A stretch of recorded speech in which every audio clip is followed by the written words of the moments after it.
Olá! Hoje é 9 de dezembro de 2025 e estamos prontos para mais uma análise. O material que a gente recebeu hoje é fascinante. São as anotações de uma aluna de violão, a Giza Bandeira, sobre as aulas que ela teve em outubro com o professor dela, Adilson Oliveira. E o tema, um nome que é quase uma lenda para os violonistas no Brasil, Isaías Sávio. E sabe, ao ler essas notas, uma pergunta me saltou aos olhos. Como é que um único homem conseguiu, ao mesmo tempo, formar uma geração de gigantes do violão e ainda compor peças que encantam até quem está começando? O segredo parece estar na forma como ele construiu as composições. Então, vamos investigar isso. É uma ótima pergunta porque ela vai direto no cerne do legado dele. Os dados biográficos que a Giza anotou já dão uma pista, né? Isaías Sávio Burlo, nascido em Montevidéu, no Uruguai, em 1900. Ele veio para o Brasil em 31, se naturalizou em 63. Mas o ponto-chave é esse papel duplo que as notas destacam. Ele era um concertista de mão cheia, mas a fama dele como professor talvez seja ainda maior. E que professor! Quando eu li a lista de alunos que a Giza mencionou, eu tive que parar e reler. Marco Pereira, Antônio Carlos Barbosa Lima, Luiz Bonfá, até o Toquinho. São músicos de estilos assim completamente diferentes, mas todos passaram por ele. Isso por si só já é um feito inacreditável. Exatamente. Ele malformou clones dele mesmo. Ele deu a base para que cada um encontrasse a sua própria voz. É por isso que o Concurso Nacional de Violão, que leva o nome dele, é tão prestigioso. Ele não é só um nome do passado, entende? Ele é a fundação sobre a qual muito do violão brasileiro moderno foi construído. Certo. E é aí que as anotações da Giza começam a ficar realmente densas. Ela menciona uma playlist com arranjos dele para canções do nosso cancioneiro popular, tipo Nesta Rua. A ideia de um violonista clássico, trabalhando com cantiga de roda, não é exatamente comum, né? Mas ela usa uma expressão que o professor Adilson deve ter repetido: refinamento conceitual. Confesso que à primeira vista, sou um pouco acadêmico. O que isso quer dizer na prática? É a melhor definição para o que ele fazia. Refinamento conceitual. Significa que ele não estava só pegando uma melodia popular e colocando uns acordes bonitinhos, sabe? Ele olhava para uma cantiga como Nesta Rua e pensava: qual é a essência emocional disso? Qual estrutura clássica, como uma valsa ou um estudo, pode amplificar essa emoção? Ele tratava o material folclórico com a mesma seriedade que um compositor europeu trataria um tema para uma sonata. Ah, entendi. Então a forma da música, a estrutura clássica, não era só uma roupagem bonita. Ela servia para aprofundar o conteúdo que era a melodia popular. Precisamente. É a tal da relação forma e conteúdo que aparece várias vezes nas anotações. A estrutura reforça a história. E isso nos leva a outra anotação da Giza que eu achei genial. Para tocar Sávio, não basta ser um virtuoso que toca 1000 notas por segundo. É preciso ter uma sensibilidade imensa para timbres e texturas. É um jogo de nuances. E se do músico, não só agilidade nos dedos, mas inteligência musical? Olha, quando eu li nas notas sobre a peça Caixinha de Música, eu fiquei um pouco cética. Um violão de nylon, imitando uma caixinha de metal com engrenagens, parece quase impossível. O que as anotações dizem sobre qual é o truque técnico por trás disso? O truque é pura genialidade composicional. As notas apontam para duas técnicas principais: arpejos numa região bem aguda do violão e, o mais importante, notas repetidas com muita precisão. Os arpejos agudos dão aquele brilho metálico, quase cristalino que a Giza descreve, mas são as notas repetidas que fazem a mágica. Espera um pouco, notas repetidas, isso no violão é difícil de fazer soar bem, pode ficar meio truncado, abafado, se não for feito direito, né? Como ele resolve isso para que soe leve e cristalino? Ótima observação. A chave está no controle do toque da mão direita e no fato de que essas repetições são rápidas e delicadas. Elas não são notas fortes, longas. Elas simulam aquele plim-plim mecânico da caixinha girando. E aqui a gente já vê o sábio professor em ação. Ele não está só criando um efeito sonoro, ele está ensinando o aluno a ter um controle de toque e de timbre extremamente sutil. É uma lição de controle disfarçada de uma peça lúdica. A música é o método. Essa ideia está começando a ficar mais clara para mim. É incrível como ele imita um objeto. Mas e quando o objetivo é mais abstrato, tipo pintar um sentimento? As notas da Giza sobre flores murchas, waltz, parecem ir direto nesse ponto, né? Ela descreve a peça como melancólica, delicada e regional. Sim, Flores Murchas é um exemplo perfeito. É uma valsa, uma forma de dança europeia, mas o sotaque é totalmente brasileiro. As anotações técnicas da Giza são muito precisas. O compasso ternário da valsa tá lá, mas as frases são curtas, quase como suspiros lembrando cantigas. O uso de acordes abertos, os ligados suaves, tudo dá uma sensação de vulnerabilidade, de nostalgia. Não é uma tristeza dramática, é uma melancolia delicada, como o título sugere. E em contraponto a isso, as notas mencionam retrato, na interpretação da Sanja Plou.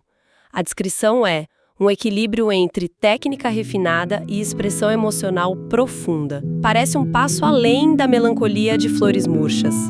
O que faz de Retrato uma peça tão exigente, tanto emocionalmente quanto tecnicamente? Retrato é onde Sávio realmente pede que o violonista se torne um ator. Para criar esse tal retrato emocional, as anotações apontam para desafios técnicos que são, na verdade, ferramentas de expressão. Primeiro, a condução de vozes simultâneas. O violonista precisa ter uma independência absurda nos dedos para fazer a melodia cantar claramente, enquanto o acompanhamento cria a atmosfera por baixo. Entendi. Não é só tocar as notas, é fazer cada linha melódica ter sua própria personalidade. Exato. É como ter um cantor principal e um coral de apoio, tudo numa pessoa só. E depois vem a dinâmica. As notas mencionam como o intérprete precisa esculpir cada frase com variações de volume e timbre. Uma frase pode começar quase como um sussurro e terminar com uma afirmação forte. É isso que pinta a emoção. E por fim, algo que a Giza notou e que é muito avançado: o domínio de peso de mão direita. Isso significa controlar a intensidade de cada nota individualmente dentro de um arpejo. Algumas são de apoio, outras são o coração da emoção. Sabe o que mais me marca nessas anotações? Não é só que o Sávio era um bom compositor. É essa ideia de que ele escondeu um método de violão completo dentro de peças que são, por si só, lindas. Querer tocar uma valsa bonita como Flores Murchas e perceber que, na verdade, é um estudo disfarçado sobre ligados e arpejos, isso é genialidade pedagógica. Totalmente. É quase como um chefe que te ensina a cortar a cebola perfeitamente, não te dando um exercício chato, mas te passando a receita de um prato delicioso que, por acaso, exige que você aprenda a cortar a cebola.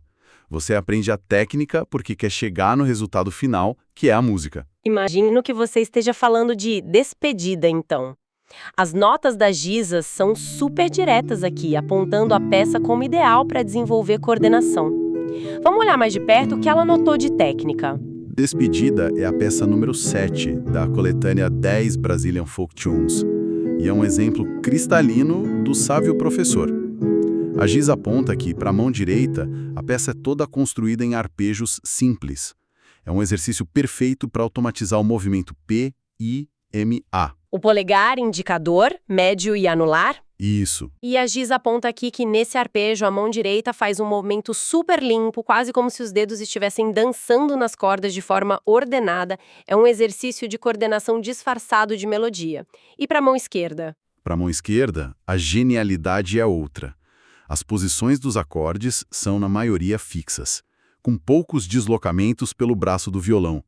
Isso permite que o estudante se concentre na limpeza dos arpejos da mão direita e na postura da mão esquerda, sem a preocupação extra de ter que correr pelo braço do instrumento. É um ambiente de aprendizado controlado.